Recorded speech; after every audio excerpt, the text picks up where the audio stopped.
This is me Mudita and welcome on Mudita IAS warriors. So guys, आज हम worksheet number 76 solve करेंगे। ये आपकी साइंस की वर्कशीट नंबर 76 है और 22 ऑफ जनवरी 2021 को ये आपको दी जाएगी। हमारा चैप्टर चल रहा था why do we fall ill. इसमें आज हमारा टॉपिक है मीन्स ऑफ स्प्रेड। हमने ये पढ़ लिया कि बीमारियां होती कैसे हैं, कौन कौन से वेक्टर्स होते हैं, कौन कौन से एजेंट होते हैं। अब हम पढ़ने वाले हैं मीन ऑफ स्प्रेड, यानी कि क्या क्या साधन होता है जिनसे डिजीज़ेस फैल सकती हैं। ज्ञान है, जिज्ञासा है, ज्ञान पूछ रहे हैं। जिज्ञासा दीदी, we have learn about diseases but how do we diseases spread. वो पूछ रहे हैं कि हमने ये तो पढ़ लिया कि हमने डिजीज़ के बारे में पढ़ लिया कि हाँ टाइप्स ऑफ डिजीज़ होती हैं, बट डिजीज़ कैसे स्प्रेड होती हैं, कैसे फैलती हैं। ज्ञान जिज्ञासा रिप्लाई कर रही हैं, ज्ञान as we know that the disease can be communicable and non communicable many microbial agent can be more from affected infected person to a healthy. तो ये कह रही हैं कि disease can be communicable and non communicable. First of all हम disease को दो parts में बांटते हैं, communicable and non communicable disease.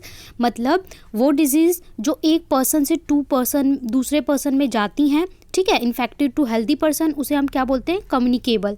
और जो एक पर्सन से दूसरे पर्सन में नहीं जाती उसे हम बोलते हैं non communicable.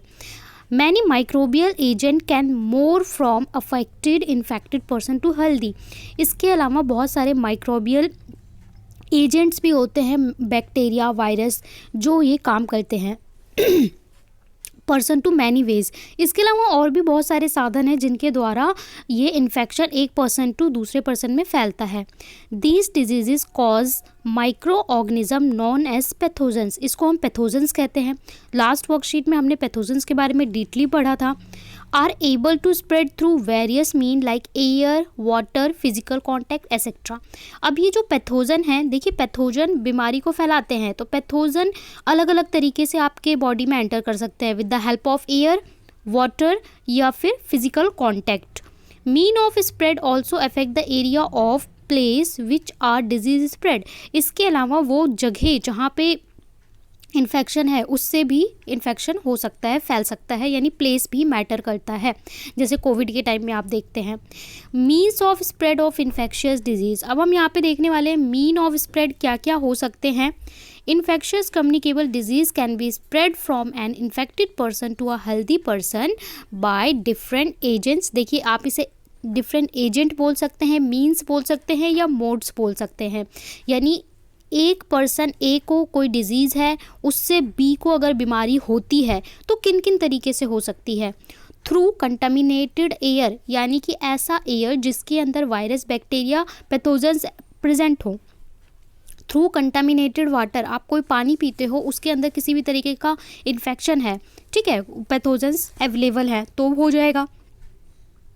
Through contaminated medical equipment, medical equipment जो यूज़ कर रहे हो उसमें कोई इन्फेक्शन है, वेक्टर्स, ठीक है, और थ्रू सेक्सुअल कॉन्टैक्ट्स। तो ये सारे मीन्स हैं। अगर हम एयर की बात करें तो by sneezing, coughing, microbial spread into the air, enter into the body like common cold, tuberculosis, pneumonia. तो देखिए जैसे कि अगर हम एयर से बात करें, किसी को कॉमन कोल्ड है, ठीक है, वो स्नीज कर रहा है, जुकाम है, बार बार छींक रहा है, तो बैक्टीरिया, वायरस उसके एनवायरनमेंट में आ जाते हैं, एयर में आ जाते हैं, और आसपास कोई इंसान प्रेजेंट होता है तो वो भी उसमें जब ब्रीद करता है तो उसके अंदर एंटर कर जाते हैं, जिसकी वजह से अगला पर्सन भी सफ़र कर सकता है। थ्रू कंटेमिनेटेड वाटर की अगर हम बात करें तो microbes enter into our body by drinking, eating polluted and contaminated water. कई बार क्या होता है, जो पानी है उसमें किसी भी तरीके का कंटामिनेटेड है तो उससे बीमारी हो जाती है, जैसे कि कॉलरा, एमीबिक, डिसेंट्री, छोटे बच्चों को डायरिया, ठीक है वो पानी की वजह से होता है, पानी में किसी भी तरीके के माइक्रो ऑर्गेनिज्म है।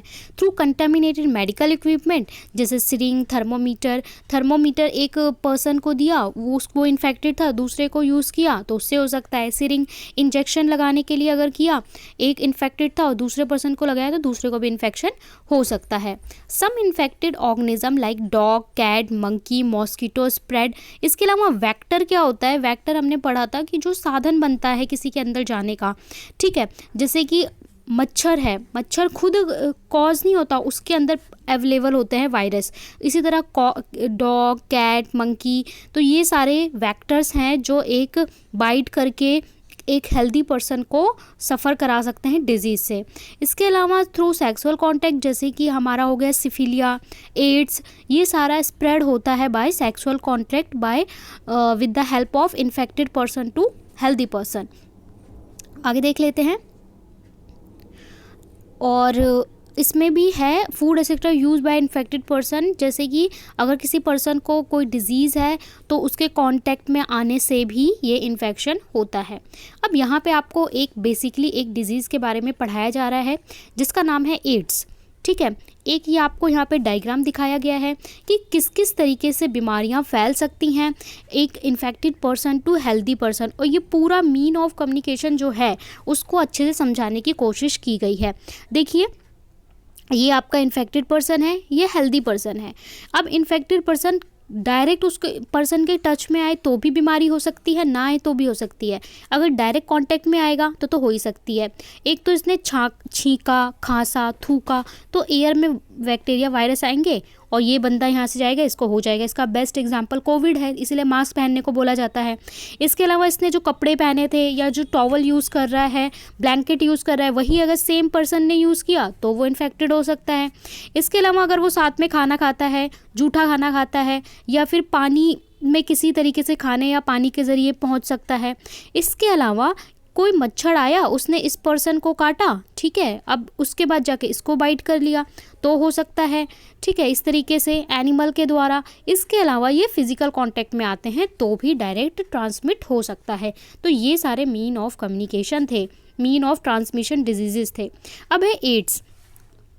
सबसे पहले एड्स का फुल फॉर्म क्या होता है? Acquired immuno deficiency syndrome. ठीक है, एक्वायर्ड इम्यूनो डेफिशिएंसी सिंड्रोम, ये आपको याद रखने की ज़रूरत है, बहुत बार एग्जाम में पूछा जाता है 1 मार्क में।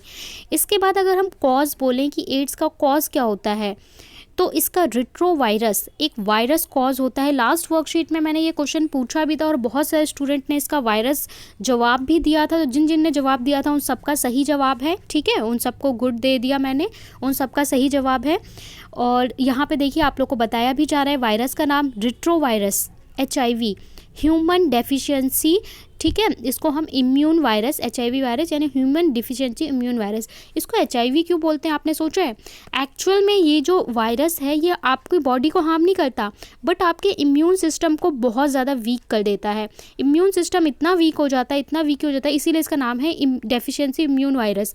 कि कोई भी आपको कॉमन कोल्ड भी होगा ना तो भी आप बीमार हो जाओगे बहुत ज़्यादा, क्योंकि इम्यून सिस्टम वीक होगा तो बहुत सारी बीमारियां लग जाती हैं, जिसकी वजह से इंसान उन बीमारियों की वजह से सफ़र करने लगता है और समटाइम उसकी डेथ भी हो जाती है। मेथड ऑफ ट्रांसमिशन की बात करें तो सेक्सुअल कांटेक्ट, ठीक है, फिजिकल कांटेक्ट किसी भी तरीके से हो तो ट्रांसमिट हो सकता है। ब्लड ट्रांसफ्यूजन, अगर एक पर्सन को एड्स है और उसका ब्लड दूसरे को दिया जाता है तो दूसरे पर्सन को भी हो जाएगा। ठीक है, एक न्यूज़ भी आई थी, एक इन्फेक्टेड पर्सन का ब्लड एक लेडी को चढ़ा दिया गया था जो प्रेग्नेंट थी, फिर उसको भी हो गया था।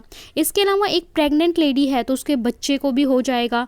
यूज़ ऑफ इन्फेक्टेड इक्विपमेंट, ठीक है, अगर हम इन्फेक्टेड कोई नीडल, जिस पर्सन को है उसको वो नीडल लगाते हैं और फिर एक न्यू पर्सन को लगाते हैं तो उसको हो जाएगा।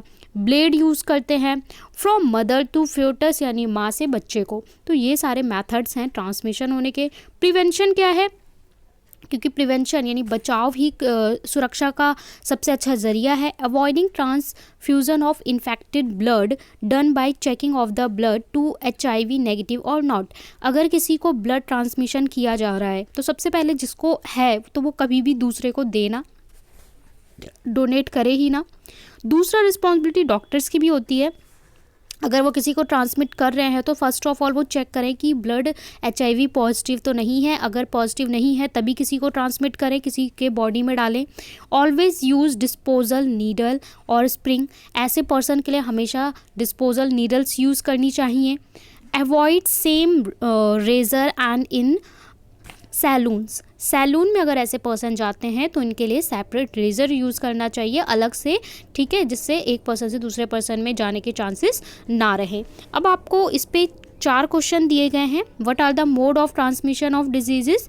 2 में बोला है क्या क्या एग्जाम्पल हो सकते हैं एयर, वाटर और वेक्टर से बीमारियों के, एड्स का फुल फॉर्म और प्रिवेंशन। साथ में कोविड एप्रोप्रिएट बिहेवियर मैसेज है कि आपको हैंड वॉश करते रहना है। चलिए सोल्यूशन पे चलते हैं। What are the mode of transmission of diseases? The mode of transmission of diseases are through contaminated air, through contaminated water, through contaminated medical equipment और through sexual contact। तो ये सारे हमारे जो हैं वो methods हैं, ये D होगा, ठीक है। तो ये सारे हमारे मेथड हैं जिनसे फैल सकता है। Write to example each disease that can be spread through air, water and vector. आपको दो बीमारी बतानी है, एयर से, वेक्टर से और वाटर से फैलने वाली। Disease can spread through water, cholera और एम्फेबिक डिसेंट्री। उसके बाद disease can be spread through air, common cold और tuberculosis. Disease can be spread through vector, malaria, dengue और येलो फीवर, पीला बुखार। मम्मी क्या है, क्यों चिल्लाती हूँ मैं, इतनी तेज से चिल्ला रही हूँ तब भी बोले जा। दो एग्जाम्पल सभी के हो गए।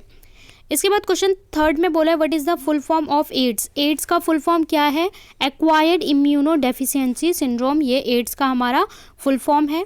फोर्थ में बोला है what are the method of prevention from AIDS. क्या क्या मेथड है? The method of prevention of AIDS are avoid transfusion of infected blood done by the checking if the blood is HIV negative और not. तभी transmit करें जब negative हो। Always use disposal needle और spring, disposal spring और needles का इस्तेमाल करें। Avoid same razor used there salons, the salons. तो सैलून्स में जो यूज़ होता है उस रेज़र को दोबारा यूज़ ना करें ऐसे पर्सन के लिए। सो यहाँ पे कंप्लीट होती है हमारी worksheet number 76। I hope you like and enjoy. आपको एक क्वेश्चन बताना है। आज आपका दूसरा क्वेश्चन है कि कॉलरा किस तरह के कंटामिनेटेड की वजह से होता है, किसके वजह से होता है? एयर, वाटर, ठीक है। हमने mean of modes of transmission पढ़ा है डिजीज़ का, तो कौन से मीन की वजह से होता है कॉलरा, वो आपको कमेंट सेक्शन में बताना है। साथ ही वीडियो को ज़्यादा से ज़्यादा शेयर करना है, अपने स्कूल के ग्रुप्स में शेयर करना है, व्हाट्सएप पे शेयर करना है, जिससे ज़्यादा बच्चों तक हमारी वीडियो पहुँचे और हमारी कम्युनिटी और बड़ी हो सके।